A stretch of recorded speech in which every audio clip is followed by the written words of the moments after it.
Hey, this is Jamey from Stillmeyer Games, and today I'm going to talk about my favorite mechanisms in the cozy, adorable, nature-themed game, Creature Comforts. This is a worker placement game with a dice element, and it does some really, really clever things with worker placement that I appreciate.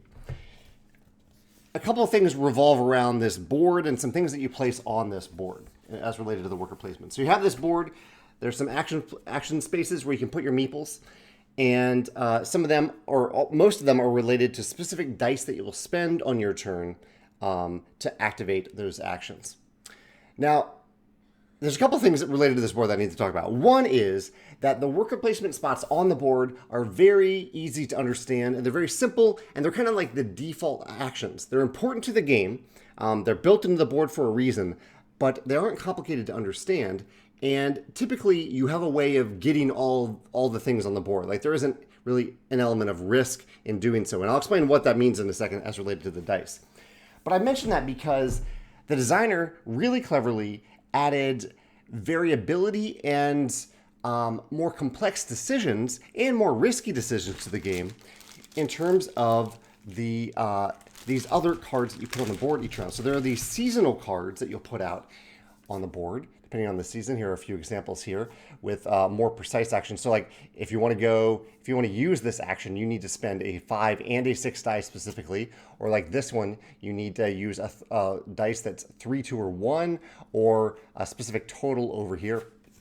So these are more complex. They add a lot of variability in terms of the action spaces.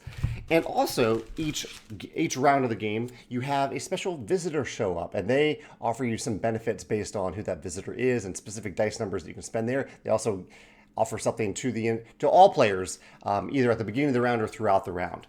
So these add a lot of variability, but the game is anchored in these, I don't want to even say simpler actions, but kind of default actions that you can always take. So even if you're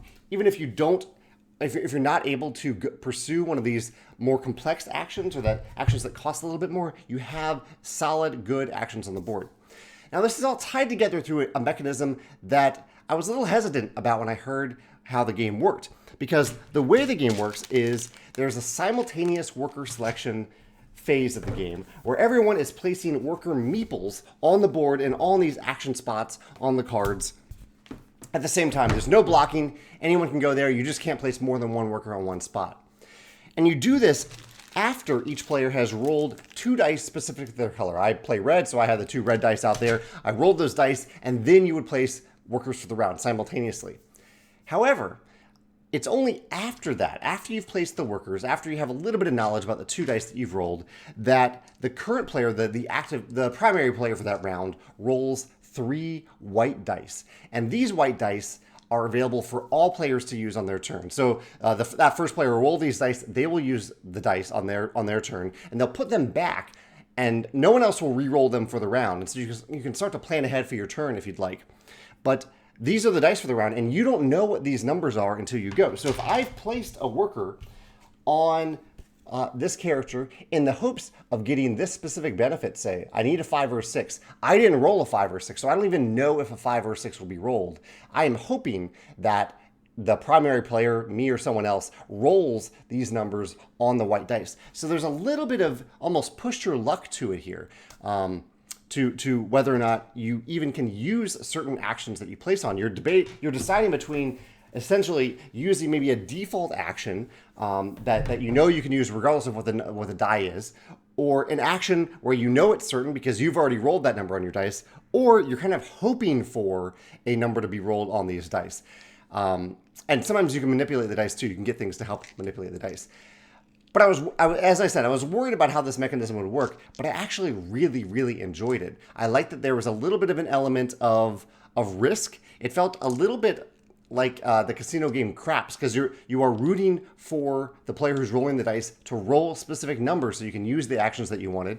And yet you don't really have to take that risk if you don't want to. You can also place your workers on those default actions. So it really combos together for a really satisfying worker placement worker placement mechanism. And the key, I think, to all of it is that you are placing the workers simultaneously. I really like that all players are making this decision at the same time, really largely independent of what the other players are doing. There are only a few action spots on the board where there are limitations. Like there are some cards that go out on this side of the board where someone might take the card before you take it during their turn. But during the simultaneous portion of the game, you're still placing a worker there because you're hoping to get a certain card. And if you don't get it, you can get another card there. So yeah, I really like this worker placement element of simultaneous placement with a little bit of chance, like not perfect information going into the activation phase of the round. And this is paired with the cards that you're placing on the board to add variability and a little bit of complexity to the game every round. So yeah, those are my favorite mechanisms in Creature Comforts. I'd love to hear your thoughts in the comments below if you have another favorite mechanism or if this reminds you of another game. Thanks.